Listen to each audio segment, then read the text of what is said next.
नमो भगवते वासुदेवाय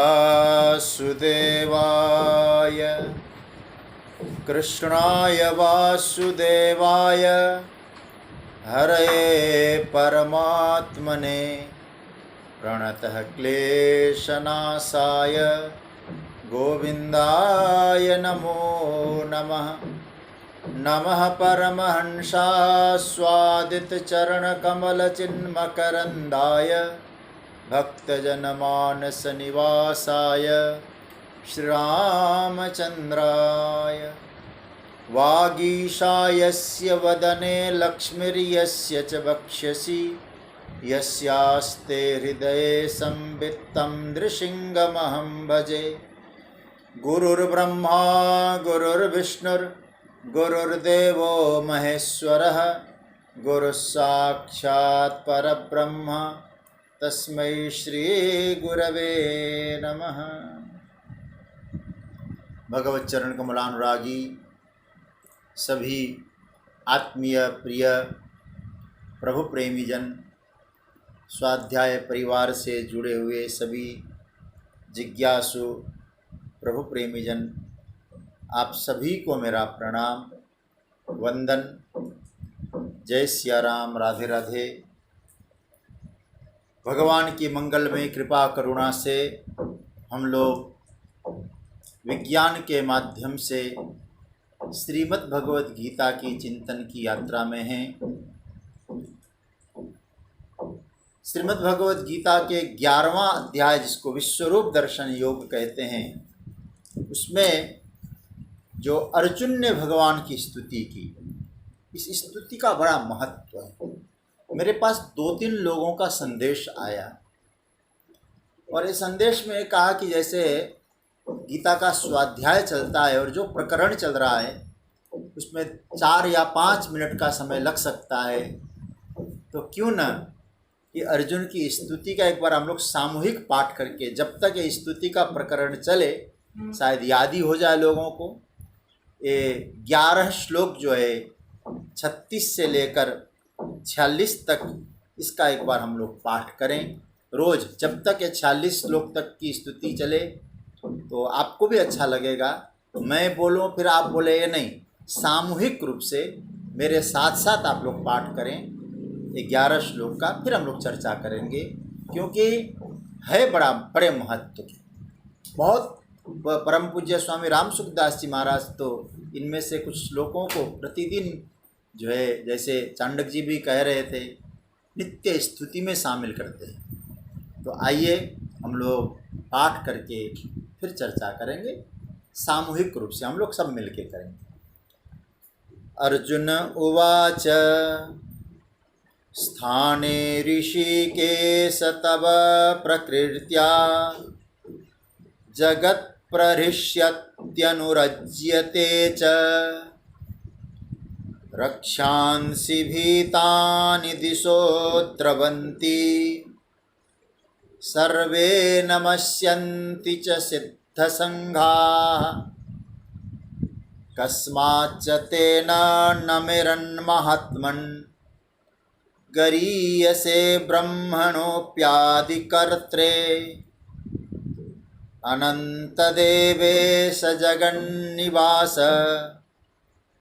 त्वमक्षरं सदसत्तत्परं यत् त्वमादिदेव पुरुषः पुराण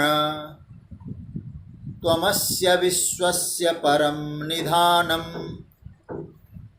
वेत्तासि वेद्यं च परं च धाम त्वया ततं विश्वमनन्तरूपः वायुर्यमोऽग्निर्वरुणः शशाङ्कः प्रजापतिस्त्वं प्रपितामहश्च नमो नमस्तेऽस्तु सहस्रकृत्वः पुनश्च भूयोऽपि नमो नमस्ते। नमः पुरस्तादथ पृष्ठतस्ते नमोऽस्तु ते सर्वत एव सर्व अनन्तवीर्यामितविक्रमस्त्वं सर्वं समाप्नोषि ततोऽसि सर्वः सखेति मत्वा प्रसभं यदुक्तम् हे कृष्ण हे यादव हे सखेति अजानता महिमानं तवेदं मया प्रमादात् प्रणयेन वापि यच्चावः सार्थमस्मसत्कृतोऽसि विहारशय्यासनभोजनेषु एकोऽथवाप्यच्युत तत्समक्षं तत्क्षामहे त्वामहमप्रमेयम् पितासि लोकस्य चराचरस्य त्वमस्य पूज्यश्च गुरुर्गरीयान् न तत्समोऽस्त्यभ्यधिकः कुतोऽन्यो लोकत्रयेऽप्यप्रतिमप्रभाव तस्मात् प्रणम्य प्रणिधाय कायं प्रसादये त्वामहमीशमीड्यम् पितेव पुत्रस्य सखेव सख्युः प्रियप्रियायार्हसि देव सोढुम् अदृष्टपूर्वं हृषितोऽस्मि दृष्ट्वा भयेन च प्रव्यथितं मनो मे तदेव मे दर्शय देवरूपं प्रसीद देवेश जगन्निवास किरीटिनं गदिनं चक्रहस्त मिच्छामि त्वां द्रष्टुमहं तथैव तेनैव रूपेण चतुर्भुजेन सहस्रबाहो भव विश्वमूर्ते। हमको 5 मिनट समय लगा, प्रयास करेंगे जब तक ये प्रकरण चले हम लोग इसकी स्तुति का पाठ करते रहेंगे। शनिवार के दिन हम इस श्लोक में केवल प्रवेश किए थे। जो अर्जुन की स्तुति का जो प्रथम श्लोक है उसमें इसका एक बार अर्थ फिर बोल के थोड़ी चर्चा करते हैं। बहुत महत्व की चर्चा है। ऋषिकेश तवः प्रकृत्या जगत् प्रहृष्यति च अनुरज्यते स्थाने रक्षांसि भीतानि दिशो द्रवन्ति च सर्वे सिद्ध संघा नमस्यन्ति। इसका अर्थ भी मैंने बताया था, फिर रिपीट करता हूँ। ऋषिकेश, ऋषिकेश संबोधन में है, हे ऋषिकेश तवः प्रकृत्या, आपके जो महिमा है, आपका जो कीर्तन है, उसको कीर्तन करके जगत प्ररिष्यति, जगत प्रसन्न हो रहा है, हर्षित हो रहा है। च मतलब और अनुरज्यते मतलब प्रेम को प्राप्त कर रहा है, अनुराग को प्राप्त कर रहा है, हर्षित होकर अनुराग को प्राप्त कर रहा है। स्थाने एकदम सही है, योग्य है। रक्षांसि भीतानि दिशो द्रवंती। देखिए, रक्षांसि मतलब राक्षस लोग, भीतानि मतलब भयभीत होकर, दिशो मतलब दिशाओं में, द्रवंती भाग रहे हैं, चारों दिशाओं में भाग रहे हैं।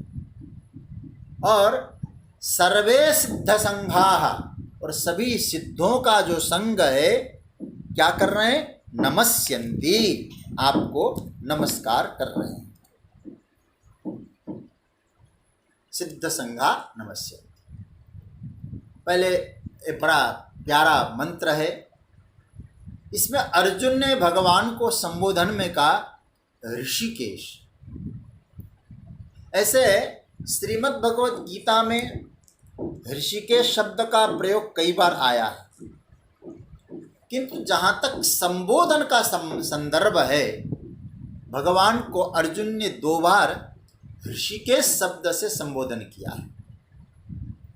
एक तो अभी जो आप लोग सुन रहे हैं, स्तुति, अर्जुन की स्तुति में जो प्रथम श्लोक है 36वां, उसमें ऋषिकेश शब्द आया।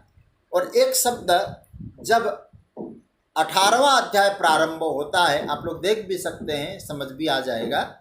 और पहला जो मंत्र है 18वां अध्याय का, उसमें भी अर्जुन ने कहा है ऋषिकेश।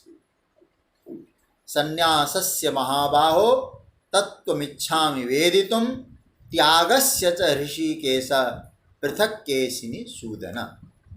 वहाँ ऋषिकेश आए।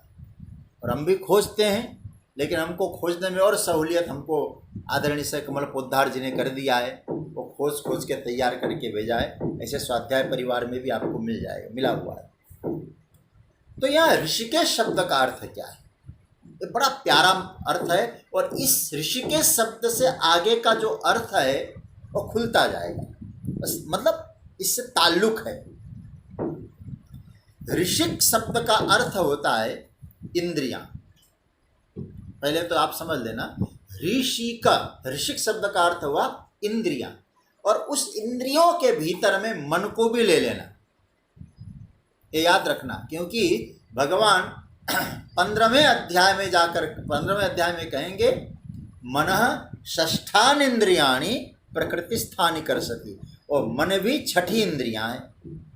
तो मन सहित जो इंद्रियां है उसका नाम हुआ ऋषिक। और ईश शब्द का अर्थ है स्वामी। मन सहित इंद्रियों के जो स्वामी है, उनका स्वामी है। इसलिए हमारे संस्कृत में आया है, संस्कृत साहित्य में ऋषिकेश शब्द का अर्थ क्या हुआ? ऋषिकाणि इंद्रियाणि तेषाम इंद्रियाणाम ईशः ऋषिकेशः। संबोधन में ऋषिकेश मतलब यह है, हे प्रभु आप हमारी इंद्रियों के स्वामी है। स्वामी होने के नाते आपके कारण ही हमारी इंद्रियों का संचालन होता है। आपके कारण हमारे हाथ, हमारे पैर, हमारी आंखें, हमारे प्राण ये सक्रिय रहते हैं। मुझे याद आता है श्री ध्रुव जी की स्तुति। श्रीमद् भागवत में जब ध्रुव जी महाराज भगवान की स्तुति करते हैं, वहाँ ध्रुव जी प्रथम श्लोक में वही बात कहते हैं। अर्जुन ने जो बात कही है, वहाँ भी ध्रुव जी ने भी देखा था भगवान का चतुर्भुज रूप। क्योंकि ध्रुव जी ने क्या देखा था कि भीतर तो छोटा सा अंतर्यामी रूप से परमात्मा विराजे थे, उन्हीं का ध्यान कर रहे थे। लेकिन जब बाहर इतना विशाल भगवान का चतुर्भुज रूप प्रकट हुआ तो ध्रुव जी ने स्तुति की। वहाँ क्या कहते हैं ध्रुव जी, और यहाँ अर्जुन देखा तो अर्जुन क्या बोले। हालांकि वहाँ ऋषि के संबोधन नहीं है ध्रुव जी में, लेकिन ऋषि के संबोधन का एक तरह से तात्पर्य है।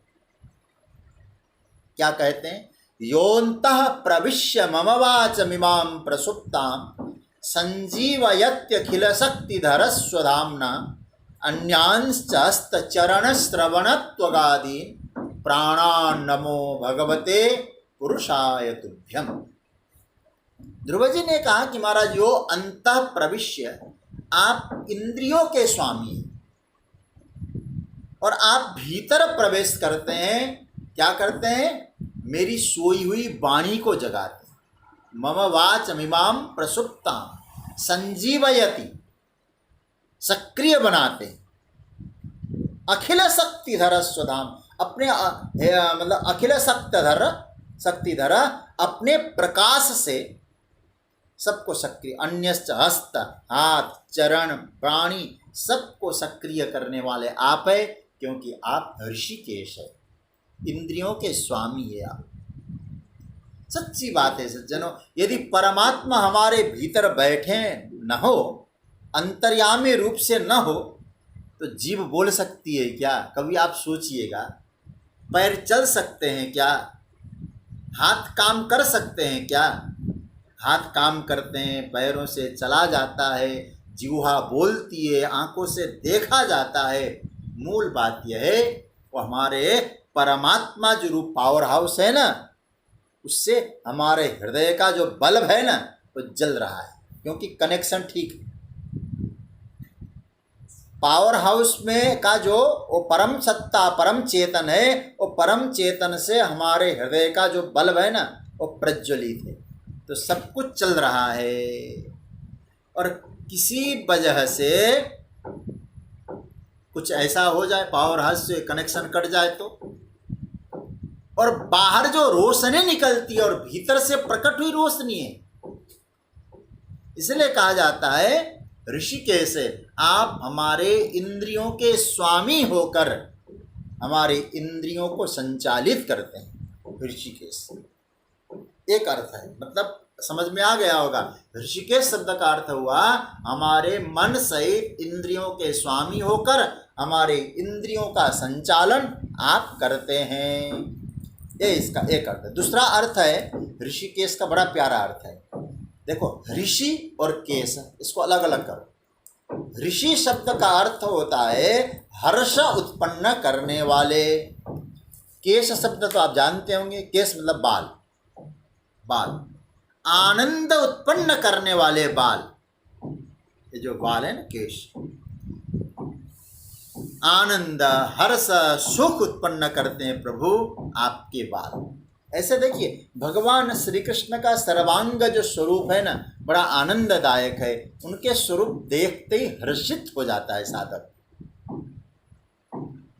लेकिन आप जरा सोचिए, भगवान को जब देखते हैं ना सबसे पहले हमारा ध्यान ठाकुर जी के मस्तक पर जाता है, और मस्तक में भी बालों पर जाता है। ठाकुर जी के जो घुंघराले बाल है उन्हें ही निहारते रहें, उन्हीं को देखते रहें, एक आनंद का भाव भीतर से पनप उठता है। उसमें भी जब रण मैदान रथ चला रहे हों, हवा के झोंके चल रहे हों, और उस वक्त जब प्रभु के बाल उड़ रहे हों, आप जरा सोचिएगा इस विषय पर। मैं विस्तार में जाऊं तो बड़ा प्यारा भाव निकल सकता है, लेकिन नहीं जाऊंगा, मुझे प्रकरण पकड़ना है। जब भीष्म जी सरसैया पर सोए हैं, सरसैया पर सोते हैं, और अब उत्तरायण के समय प्राणों को त्यागना है भीष्म जी को। श्रीमद् भागवत के प्रथम स्कंद के 9वें अध्याय में वर्णन आता है, भीष्म जी को भगवान के केशों का ध्यान आता है। त्रिभुवन कमनम तमाल वर्णम रविकर गौरवराम वरम दधाने बपुलर ककुला वृतान नाम। जब घुंघराले बाल महाराज, ऐसा लगता है आपके मुखमंडल की शोभा को 4 चांद लगा रहे हैं। भीष्म जी सरसैया पे भगवान के बालों का ध्यान कर रहे हैं। इसलिए बाकी स्वरूप अच्छे हैं, लेकिन ठाकुर जी के जो बाल है बड़े आनंददायक हैं। और उनको देखकर क्या होता है, ऋषि मतलब हर्षित होता है साधक, आनंद पाता है साधक। और याद रखना, आनंद किसको कहते हैं, हर्ष किसको कहते हैं? भय का जो विपरीत भाव है हर्ष है। जो व्यक्ति परमात्मा के केशों को देखता है वो भयभीत नहीं होता है, हर्षित होता है। मतलब आपके मुखमंडल को देखे तो हर्षित हो जाएगा। और सच्ची बात तो यह है, जो व्यक्ति प्रसन्न है वो डरता नहीं है, और जो डरता है वो खुश होता भी नहीं है। अर्जुन पुकार रहे हैं, हे ऋषिकेश। क्यों? बोले एक तरह से अर्जुन डरे हुए हैं। पहले भी आप सुन चुके हैं ना, प्रव्यथितम मनो में, प्रव्यथितांतरात्मा। अर्जुन डरे हुए हैं, वो भीत भीत प्रणम्य, 35वां श्लोक, भयभीत होकर प्रणाम कर रहे हैं। तो मानो अर्जुन कह रहे हैं आपके दर्शन करने से जो मैं डरा हुआ था अब हर्ष का अनुभव कर रहा हूँ। अतः ऋषिकेश, अब धीरे धीरे धीरे धीरे अर्जुन का भय चला जाएगा, और प्रभु का जो दर्शन है वो भय को दूर कर देता है अर्जुन का। और प्रभु चरणों की प्रीति ही साधकों की, भक्तों की भीति को दूर करती है। हरिस्मृति सर्व विपद विमोक्षण, ये भाव। इतना दर्शन करने के बाद ऋषिकेश शब्द का ये भाव आया।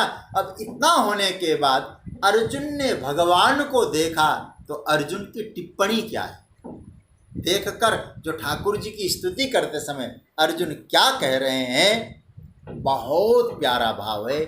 सज्जनों, आप लोग खूब प्रेम पूर्वक इन भावों को आत्मसात करिएगा, हृदयंगम करिएगा। अर्जुन क्या बोलते हैं? हे प्रभु, हे ऋषिकेश, सब कुछ ठीक है। स्थाने, स्थाने मतलब युक्त है, एकदम सही जगह पर है, जो कुछ है सब युक्ति संगत है। जगतगुरु शंकराचार्य भगवान ने इसकी बड़ी सुंदर व्याख्या की अपने भाष्य में। वो क्या कहते हैं? अगर आपका कीर्तन करके, इस श्लोक को अर्थ तो आप सुन चुके हैं, अगर जगत आपका कीर्तन करके, आपके महात्म्य को सुन करके आनंद का अनुभव हो रहा है, प्रेम को प्राप्त कर रहा है, एकदम ठीक है। आपके महात्म्य सुन करके कोई आनंदित हो रहा है, हर्षित हो रहा है, एकदम ठीक है। यह आपके महात्म्य की विशेषता है, आपके कीर्तन की विशेषता है। क्यों महाराज? आपकी कीर्ति को, प्रकृतिया, आपकी प्रकृति को, कीर्तन को, कीर्ति का गान करके जगत हर्षित हो रहा है, प्रहृष्यति। और देखिए यहाँ बड़ा प्यारा, आप व्याकरण की दृष्टि से भी देखें, यहाँ क्या कहते हैं? प्रकृत्या ऊपर का और प्रहृष्यति, इन दोनों को मिलाइए, दोनों जगह उपसर्ग आया है, दोनों जगह। देखो कीर्त्या, एक तो कीर्ति शब्द और कीर्तन शब्द भी, और हृष्यति शब्द बोलते तो कोई दिक्कत नहीं थी, लेकिन ऊपर भी कीर्ति में भी उपसर्ग लगाया और हृष्यति हर्ष होने में, और जहां उपसर्ग का प्रयोग होता है विशेष अर्थ हो जाता है। इसका अर्थ पहले तो समझना, मतलब क्या हुआ? तवा प्रकृत्या यदि जगत प्रहृष्यति स्थाने, ऐसा अर्थ बनेगा। मतलब आपका कीर्तन करके जगत प्रसन्न है, बिल्कुल ठीक है, उचित है, युक्त है, सही जगह है, मतलब ऐसा होना ही चाहिए। आपका कीर्तन करें और प्रहृष्यति, विशेष हर्ष उत्पन्न न हो। ऐसा अगर नहीं होता है, आपका कीर्तन करके भी हर्ष नहीं हो रहा है, तब थोड़ा सोचने जैसी बात है, कमी कहाँ है? तब स्थाने नहीं, तब अस्थाने, यह युक्ति संगत नहीं है, सही जगह पर नहीं है। अगर कोई आपकी महिमा सुनकर प्रसन्न होता है, प्रहृष्यति, उसके चित्त में रस जगता है, प्रेम बढ़ता है। दोनों बातें आई, प्रहृष्यति और अनुरज्यते। देखो गीता को बहुत गंभीरता से समझना है, आनंद आएगा। अनुरज्यते, अनु में भी उपसर्ग है, प्र में भी उपसर्ग है, और उधर प्रकृतिया में उपसर्ग है। जैसे कहते हैं ना, कोई चीज में आरंभ शब्द आया, प्रारंभ, उपसर्ग लगता है, उपसर्ग लगने पर विशेष अर्थ होता है। अब यहाँ दो तीन बातें समझना, फिर हम डिटेल्स में जाएंगे, और इसका डिटेल्स में विस्तार से सुनाऊंगा इन स्तुतियों का, हालांकि विस्तार सभी सुना रहा हूँ। आचार्य शंकर इन तीन बातों, तीन विषयों को उन्होंने इस श्लोक में उठाया है, और एकदम युक्ति संगत बात है। इसको थोड़ा सा पकड़ना, फिर हम व्याख्या करेंगे। एक तो कहते हैं दुनिया खुश है, प्रेम करती है। कब? बोले आपके कीर्तन को सुनकर, आपकी महिमा को गाकर दुनिया खुश होती है और आपसे प्रेम करती है। जगत प्रहृष्यति अनुरज्यते। आप चाहें तो इसको एक नोट बना लें। पहला पॉइंट क्या आया? जगत प्रहृष्यति और अनुरज्यते च। पहला पॉइंट, जगत खुश है और प्रेम कर रहा है। दूसरा पॉइंट, रक्षांसि भीतानि दिशो द्रवन्ति। क्या मतलब हुआ? मतलब उसी कीर्तन से जो खुश था, आपसे प्रेम कर रहा था, और उसी के कारण, उसी परमात्मा के कीर्तन अथवा परमात्मा के कारण क्या हो रहा है? बोले भयभीत होकर राक्षस लोग भाग रहे। रक्षांसि मतलब राक्षस लोग, भीतानी भयभीत होकर, दिशो मतलब दिशाओं में, द्रवंती मतलब भाग रहे हैं। एक ही चीज है, देखिए, एक हर्षित हो रहा है, प्रेम कर रहा है, एक भयभीत हो रहा है और भाग रहा है। लेकिन कहते तीसरे कोटि के जो लोग हैं, सर्वे सिद्ध संघा नमस्यन्ति, संपूर्ण जो सिद्धों का जो संघ है वो आपको नमन कर रहे हैं, नमस्कार कर रहे हैं। आपने बात को पकड़ ली होगी। एक हर्षित होकर प्रेम कर रहा है, एक भयभीत होकर भाग रहा है और एक समर्पित होकर नमस्कार कर रहा है। ध्यान दें।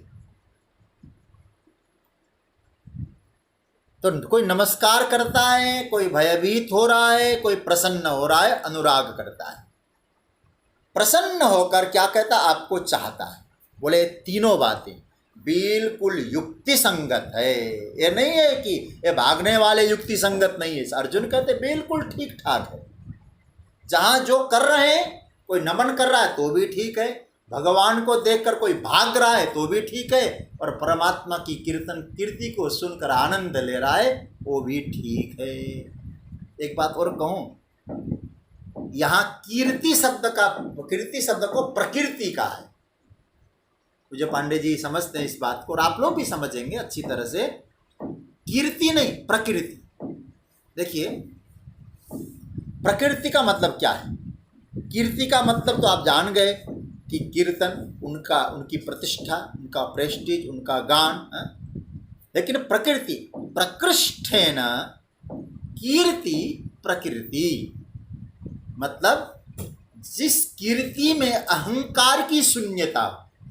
हमारे आचार्यों का चिंतन देखिए, जिनकी कीर्ति में, परमात्मा की कीर्ति है ना, जिनकी कीर्ति में अहंकार की शून्यता है उसी का नाम है प्रकृति। थोड़ा कीर्ति को समझना और प्रकृति में समझ में आ जाएगा। हमने कोई अच्छा काम किया, लोग प्रशंसा करने लग जाते हैं, लोग वाह वाह करते हैं, परिणाम अहंकार आ जाता है। उस अहंकार का जो सूल है, उस अहंकार का जो कांटा है, क्या करते हैं? हमारी कीर्ति के गुब्बारे को फोड़ देते हैं। देखना, जिसके पास भी कीर्ति आई, अच्छा काम किया, प्रशंसा मिल गई, और प्रशंसा के साथ जब अहंकार आया, प्रशंसा के साथ जब ईगो आया, उसका रिजल्ट भी समझ लेना, न प्रशंसा रहे, प्रशंसा भी खत्म और प्रशंसक भी खत्म। ये प्रशंसक खत्म होने में भी टाइम नहीं लगता और प्रशंसा खत्म होने में भी टाइम नहीं लगता। और मैं अभी उदाहरण नहीं जाऊंगा, बड़े बड़े जिनके अनेकों प्रशंसक थे, आजीवन कारावास में हैं, जिनकी चालीसा पढ़ी जाती थी, क्या स्थिति है उस पे, और उस विषय पे हम चर्चा नहीं करेंगे। अच्छा काम किया हो और यदि व्यक्ति में अहंकार आ गया तो ये समझ लीजिएगा उसने अपनी वाणी को, अपने व्यवहार को संभाल नहीं पाया, तो उसने अपनी कीर्ति का सत्यानाश कर दिया। याद रखिएगा, असावधानी क्या होती है। मैं कई बार उदाहरण दिया करता हूँ। कोई व्यक्ति 5-6 कटोरी खीर पी जाए और बाद में एक लहसुन का टुकड़ा अपने मुंह में आप दांतों से चबा ले, और डकार जो आएगी खीर की नहीं, लहसुन की आती। आपकी कीर्ति बहुत व्यापक है, लेकिन असावधानी होने के बाद कहीं थोड़ा सा धब्बा लग गया तो याद रखना, हो कीर्ति लोग भूल जाएंगे, लहसुन का टुकड़े का डकार आ जाएगा, अहंकार दिखाई देगा। कीर्ति उसे कहते हैं जो आती भी है और चली भी जाती है। हमारे आचार्यों ने कहा, लेकिन कन्हैया की कीर्ति नहीं है, कन्हैया की प्रकृति। प्रकृति का अर्थ क्या हुआ? प्रकृति मतलब सनातन कीर्ति, चिरंतन कीर्ति, जहां अहंकार का कभी स्पर्श नहीं हो सकता है। जितनी प्रशंसा होती है और जितने प्रशंसक बढ़ते जाते हैं, उतना ही वो विनम्र होता जाता है। कैसे? बोले जैसे वृक्ष फल लगे हुए, फल लगने पर वृक्ष विनम्र होता है, झुक जाता है। नमन्ति फलिनो वृक्षा नमन्ति गुणिनो गुणा शुष्कम काष्ठश्च मूर्खश्च न नमन्ति कदाचन। देखो क्या बढ़िया बात का कि जो फलदार वृक्ष है वो झुकते हैं, जिनमें सद्गुण है वो झुकता है, सूखा हुआ काष्ठ, सूखी हुई लकड़ी और मूर्ख अहंकारी लोग नहीं झुकते। तो विनम्र, मैं तो कभी कभी चिंतन करता हूँ इस विषय में, हनुमान जी की कीर्ति का गान भगवान राघवेंद्र सरकार करते हैं।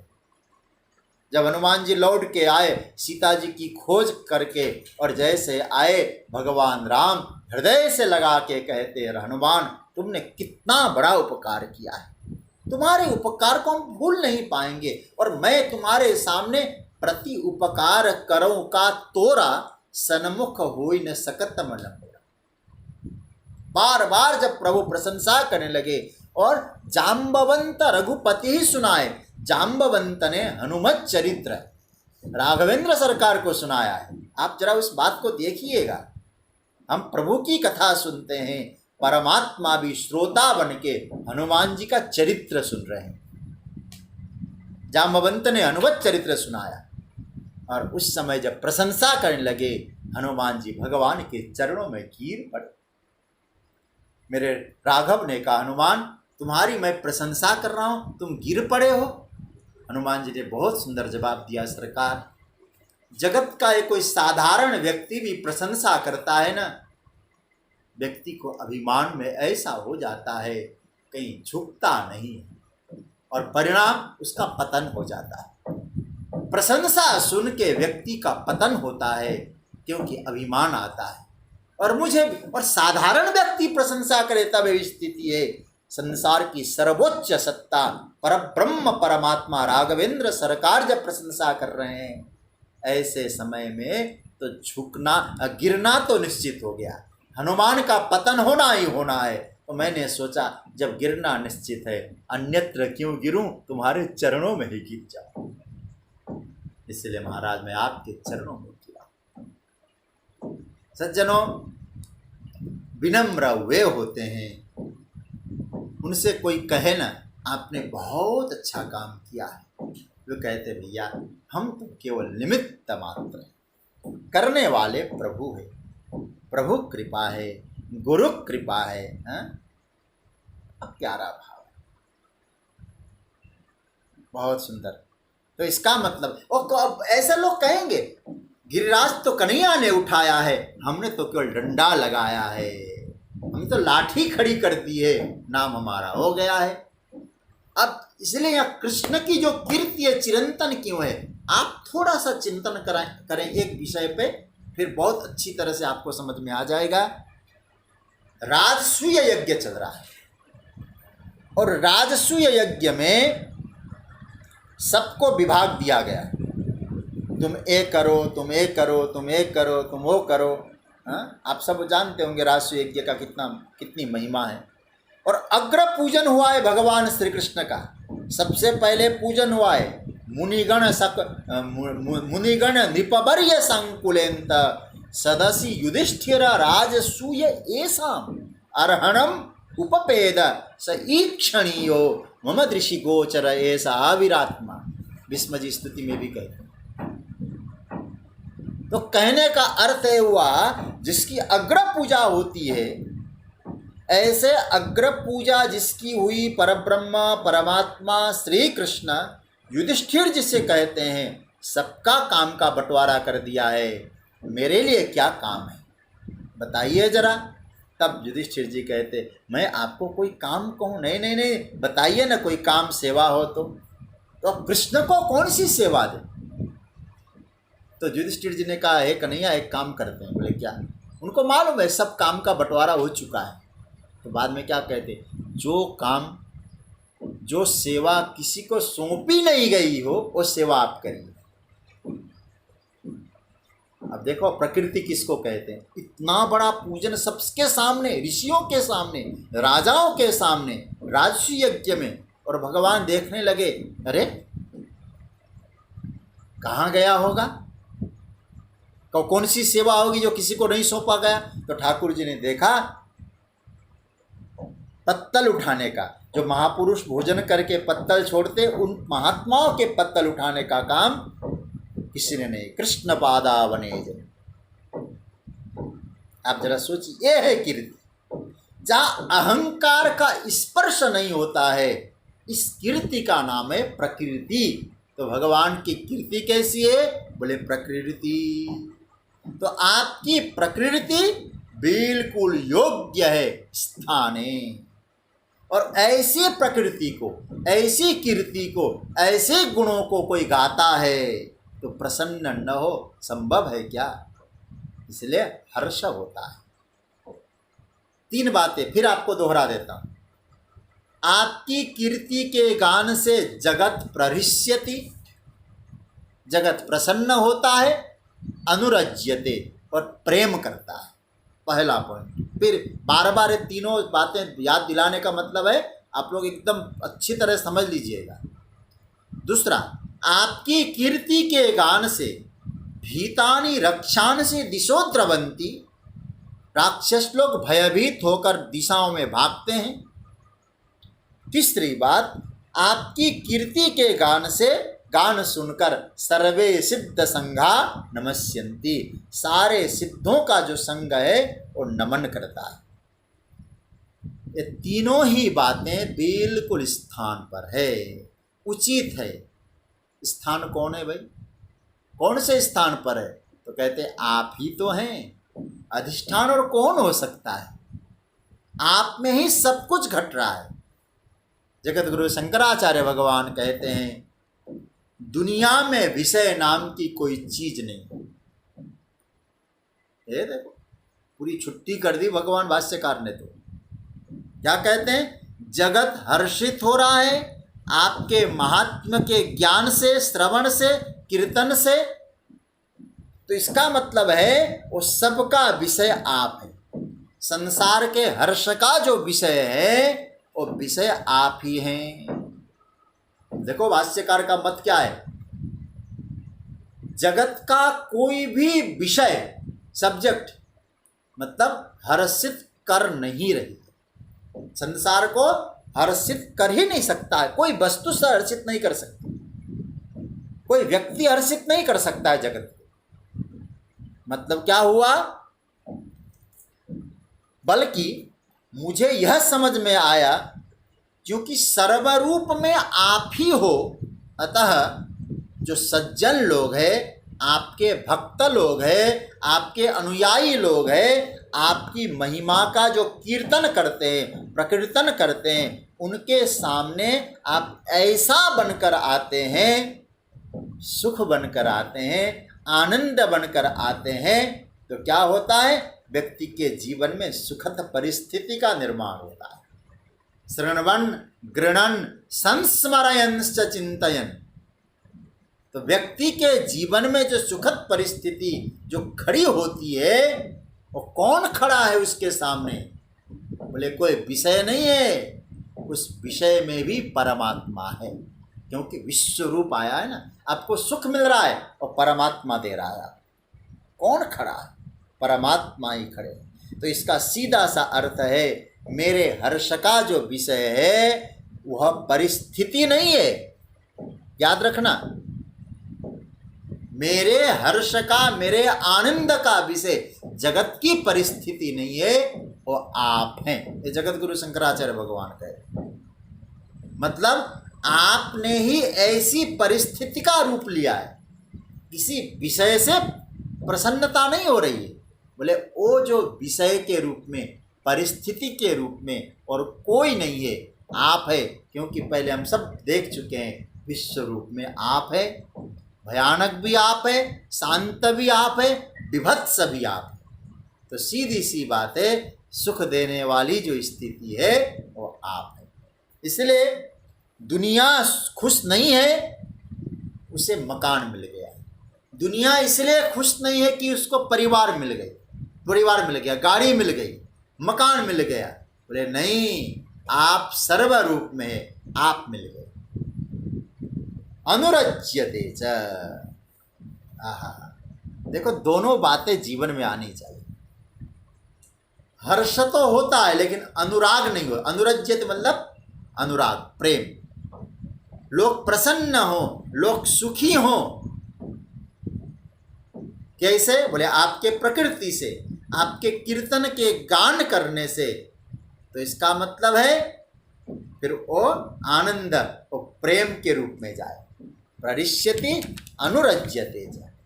अच्छा महाराज, किसके लिए होता है? जो आपको अपना मानते हैं, आपके चरण शरण का आश्रय लेते हैं, तो वे लोग आपका कीर्तन करके प्रसन्न होते हैं और आपसे प्रेम करते हैं।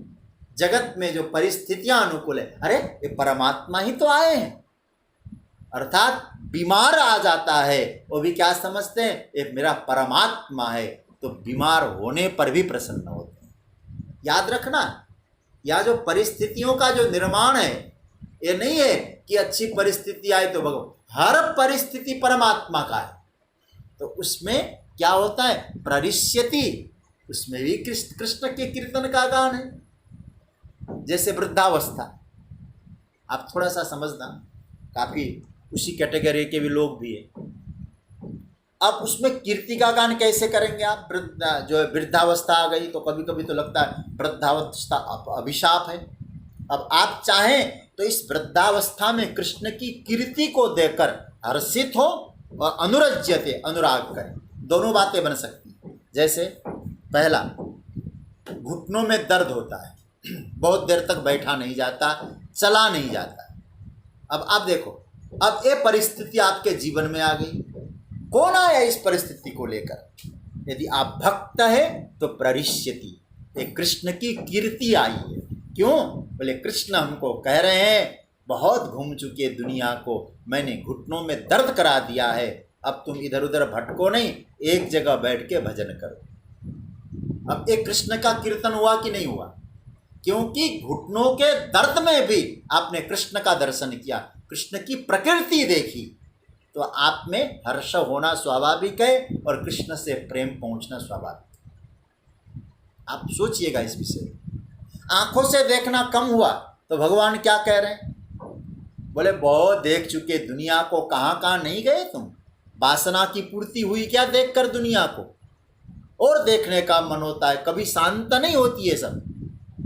तो क्या कह रहे हैं? बोले अब बंद करो इधर उधर देखना, आंखों की रोशनी कम कर दिया है, इसमें मेरी कीर्ति है। अब बाहर नहीं, भीतर देखो, आत्म अंतकरण में देखो, अंतकरण में मेरी लीला चल रही है, मेरे स्वरूप का दर्शन करो। अब लगता तो है आंख में रोशनी कम है, उसमें भी कृष्ण का कीर्ति। तो भक्त है यदि आप, तो परिस्थिति में भी कृष्ण उपस्थित हुआ है, और केवल सुखद परिस्थिति में नहीं, बल्कि परिस्थिति को सुखद बनाना है कृष्ण के कीर्तन से। कीर्तन का मतलब हरे कृष्ण कृष्ण कृष्ण हरे हरे, केवल यह नहीं है। कीर्तन का मतलब है प्रशंसा, कीर्ति। कीर्ति मतलब अरे प्रभु आप ना होते, कानों से सुनना कम हुआ, कहो प्रभु बड़ी कृपा की, आपकी कीर्ति है। तो क्योंकि दुनिया की निंदा स्तुति सुन के तृप्ति नहीं मिली, अब आप मुझे ये समझा रहे हैं इस परिस्थिति में मेरा दर्शन करो, प्रभु ने कृपा की, अब अंतरात्मा पे से कृष्ण की मुरली प्रकट हो रही है, उसे सुन। तो क्या आप हर परिस्थिति में प्रभु की कीर्ति नहीं देख सकते क्या? दांत गिरने लगे, कोई पापड़ चबाने में दिक्कत हो रही है, तो भगवान क्या कह रहे हैं? बोले इसमें भी मेरी कीर्ति है। बोले क्या? बोले दांत नहीं है तो अधिक बोलना नहीं चाहिए, कम बोलो। मैं भागवत जी की कथा करता हूँ, अन्य कथा करता हूँ, कभी कभी कहा करता हूँ जिसके दांत नहीं उसे कम बोलना चाहिए, क्योंकि क्या बोला जाता है, क्या निकलता है? किसी को आशीर्वाद दे रहा है, शतायु भव, श तो होगा नहीं, दांत नहीं है, ह हो जाएगा, तो हतायु भव, तो 100 साल की आयु हो, ये आशीर्वाद देना था, हतायु भव, तेरी आयु नष्ट हो जाए।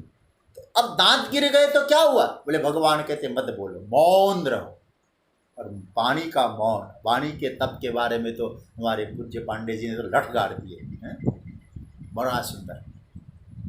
तो कहने का अर्थ यह है अब मौन रहो।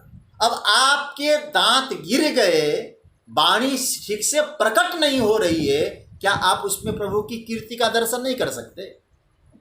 इसलिए भगवान कहे, अर्जुन कह रहे प्रकीर्त्या, मैं युद्ध में खड़ा हूं ये भी आपकी कीर्ति है, मैं पराजित हो रहा हूं ये भी आपकी कीर्ति है, मैं जीत रहा हूं ये भी आपकी कीर्ति है। तो हर परिस्थिति में कृष्ण कीर्तन का गान हो, कृष्ण कीर्ति का गान हो, उसका रिजल्ट क्या होगा? प्ररिष्यति। इतना प्यारा मंत्र है ना, आपके जीवन में हर्ष आएगा, और हर्ष आते ही प्रभु से क्या होगा? अनुरज्यते, प्रेम बढ़ेगा, अनुराग बढ़ेगा। ऐसा स्वरूप है प्रभु का। जगत विश्व रूप में आया है ना, तो विश्व के हर रूप में, हर परिस्थिति में परमात्मा की करुणा है, परमात्मा की कीर्ति का गान हो रहा है, और परमात्मा की कीर्ति से क्या होता है? हृदय हृदय में हर्ष होता है और अनुराग बढ़ता है। जगत प्ररिष्यत्यनुरज्यते। सेकंड पॉइंट, किसी के लिए जो स्वरूप क्या है? बोले भीतानी, भयभीत होकर भागते हैं लोग। अब देखो, एक ही परमात्मा किसी के लिए कीर्ति का विषय हो रहा था, और किसी के लिए क्या हो रहा है? बोले राक्षसों के लिए क्या बन रहे हैं वही परमात्मा, बोले उनके लिए क्या हो रही है? बोले वो रक्षांसी, बहुवचन। कैसे वे राक्षस? राक्षसों की परिभाषा क्या है? रामचरितमानस में तो राक्षसों की परिभाषा बताया, कोई सींग निकले हों, देखने में विकराल रूप हो, बड़े बड़े दाढ़े हों, ऐसे राक्षस नहीं है। माँ नहीं मात, पिता नहीं देवा, साधु न सन करवा वही सेवा, जिनके यह आचरण भवानी, ते जानहु निशिचर सब प्राणी। जो अपने माता पिता का अनादर करते हैं, अपमान करते हैं, संतों की सेवा तो करते नहीं, संतों से सेवा लेते हैं, उनकी सेवा नहीं करते, और ऐसा जिनका आचरण है विपरीत आचरण, ये सब राक्षसी वृत्तियां। मतलब ऐसे हमारे पूज्यपाद स्वामी श्री अखंडानंद सरस्वती जी महाराज, दादा गुरु, वो क्या कहते थे? बोले ये सब जो राक्षस लोग हैं ना, दुश्मन लोग। राक्षस मतलब दुश्मन है, और दुश्मन शब्द का उन्होंने अर्थ है कि हालांकि दुश्मन शब्द संस्कृत का नहीं है, तो लेकिन वो कहा करते थे दूषितम मनो इति दुश्मनः, दूषितम मनो यस्य इति दुश्मनः। जिसका मन दूषित है वह दुश्मन है। समझ लेना, राक्षस कौन हुआ? जिसके मन में दूषित है, दूषण है, दूषित मन ही दुश्मन है, राक्षस है। मतलब जो सर्वदा नेगेटिव सोचते रहते हैं, और जो पॉजिटिव वाले, अभी जिनकी चर्चा आई, हर परिस्थिति में प्रभु का चिंतन करने वाले, प्रभु की कीर्ति का गान करने वाले, ऐसे भक्त को जो परेशान करते हैं, तो वो कौन है? कहते हो सब राक्षस, असुर है। वो करते क्या है? बोले भीतांसी रक्षांसी दिशो द्रवंती। राक्षसी मनोवृत्ति के कारण वह परमात्मा उन लोगों को इतना भयानक लगता है, परमात्मा की कीर्ति उसको भयभीत करती है। वो समझ में नहीं आता कि हम इन कीर्ति को सुनने के लिए कहाँ भागें, कीर्ति को सुनने से बचने के लिए, अथवा परमात्मा से बचने के लिए कहाँ भागें, और पूरब भागें कि पश्चिम भागें कि उत्तर भागें कि दक्षिण भागें। एक तो पक्का है, जो भाष्यकार जैसे भगवान अर्जुन कहते दिशो द्रवंती, भागते जरूर है। द्रवंती का अर्थ क्या किया? पलायनम कुर्वन्ति। हालांकि जगतगुरु शंकराचार्य ने उनको ज़्यादा परेशान नहीं किया, सहूलियत दे दी, कहते गच्छन्ति। द्रवंती का मतलब उन्होंने गच्छन्ति कह दी। अरे भाई, हम लोग परमात्मा से जुड़ने जाते हैं तो कहाँ भागे? परमात्मा तो सब जगह है, परमात्मा से भागे जा रहे हैं। हमारे यहाँ कर्मकांड में हम लोग जब कर्मकांड, मैं भी बहुत कर्मकांड कराया हूँ, अभी भी कराता हूँ अवसर में, पहले खूब कर्मकांड ही कराता था। तो वहाँ हम लोग क्या करते हैं? कोई पूजा पाठ प्रारंभ करना है ना, तो पीली सरसों हाथ में लेते हैं और क्या करते हैं, अपसर्पन्तु ये भूता भूमि संस्थिता ये भूता विघ्न करतारस्ते नश्यन्तु शिवाज्ञया अपक्रामन्तु भूतानि पिशाचा सर्वतो दिशा शर्वेखाम विरोधेन पूजा कर्म समारभे। ऐसा बोले सब भाग जाए। असुर लोग भागते हैं, द्रवंती पलायनम कुर्वन्ति। जहाँ प्रभु चिंतन हो, याद रखना, वहाँ आसुरी वृत्ति प्रवेश नहीं कर सकती। सीधी सी बात है, क्योंकि प्रकृतिया में तो दृश्यति अनुरज्यते, जहाँ ये चिंतन न हो वहाँ भाव आएगा। एक छोटा सा भाव मैं आपके सामने रखता हूँ, ये बहुत प्यारा है, श्रीमद् भागवत का है। मुझे बड़ा, मेरा जो अपना विषय ही भागवत है, ये तो गीता तो आप लोगों की कृपा करुणा से स्नेह से मैं चर्चा कर रहा हूँ।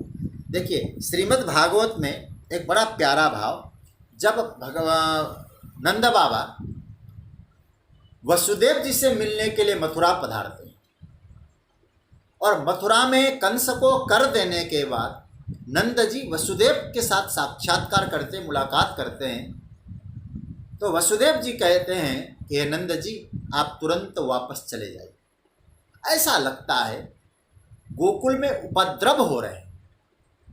उसी समय नंद बाबा वसुदेव जी की बातों पर यकीन करते हैं। संत्युपाताश्च गोकुल वर्तमान काल का प्रयोग है।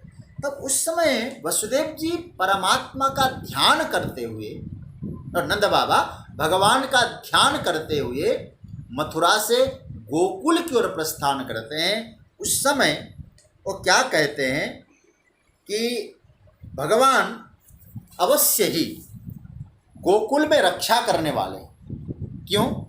वो क्या सुखदेव जी की वाणी है और नंद बाबा के माध्यम से कहलवा रहे हैं, न यत्र श्रवणादीनि रक्षोक्नानि स्वकर्मसु। सुखदेव जी कहते हैं कुर्वन्ति सात्वतां भर्तुर यातु धान्यश्च तत्र ही। ये दसम स्कंद के 6 अध्याय का 3रा श्लोक है। बोले जहाँ भगवान का सत्कर्म नहीं होता, भगवान की कथा कीर्तन का श्रवण लाभ लोग प्राप्त नहीं करते, ऐसे जगह पर ही आसुरी वृत्तियों का स्थान होता है। क्योंकि जहाँ कीर्तन का गान होता है वहाँ नहीं हो सकते। कहाँ जाते हैं वहाँ कीर्तन का गान होता है? बोले दिशो द्रवंती।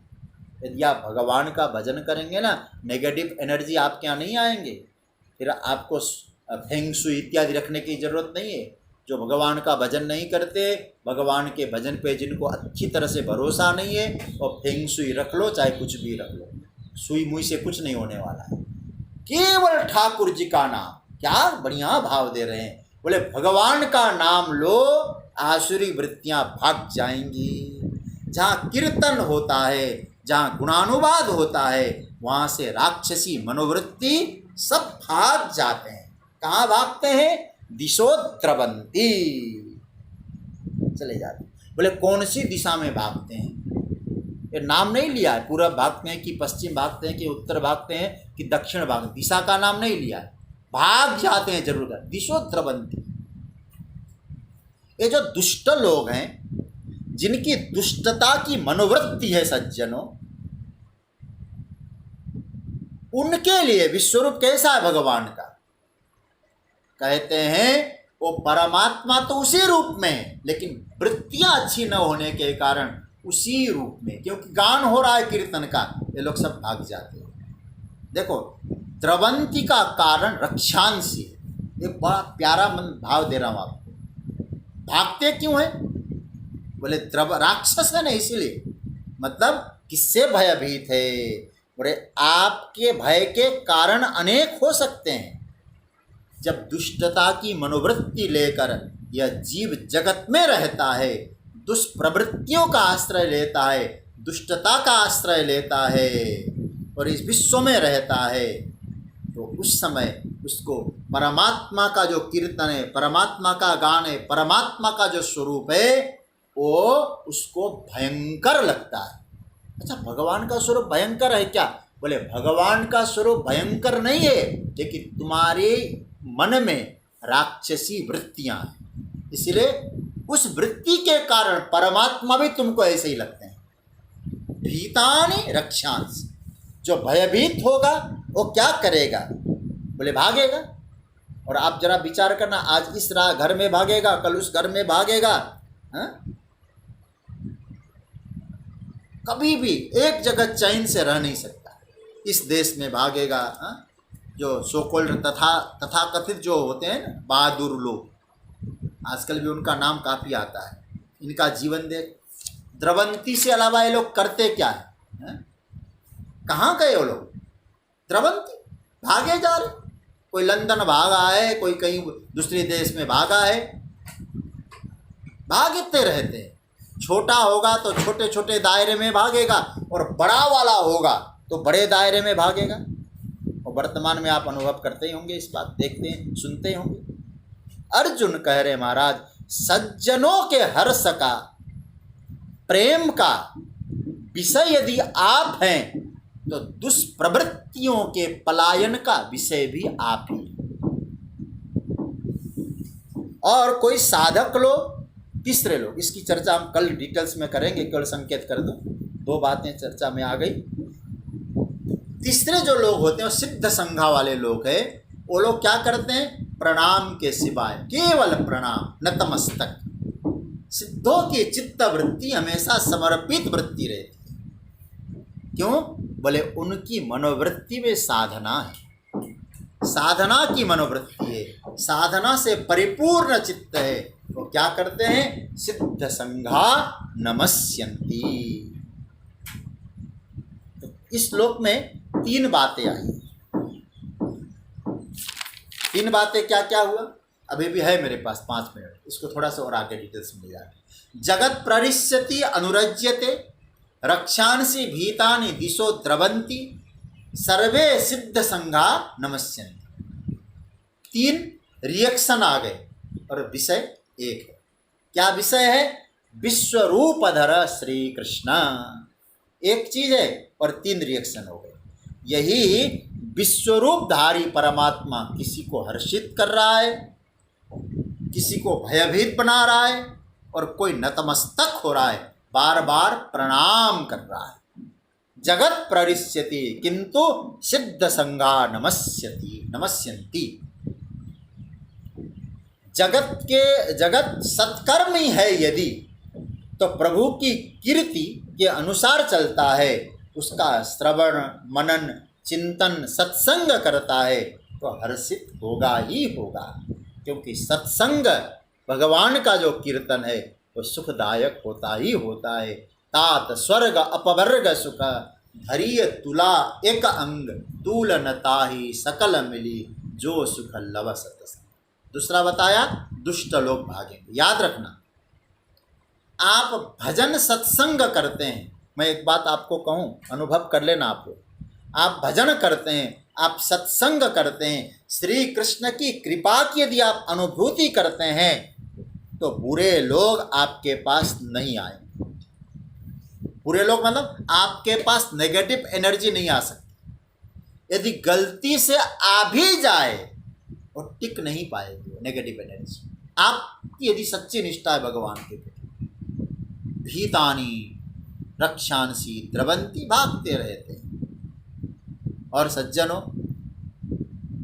गीता जी में आ गया है ये बात, तो आपको स्वीकारना पड़ेगा, क्योंकि भगवान का भजन करने से दुष्प्रवृत्तियां चली जाती, एक गीता का सूत्र है।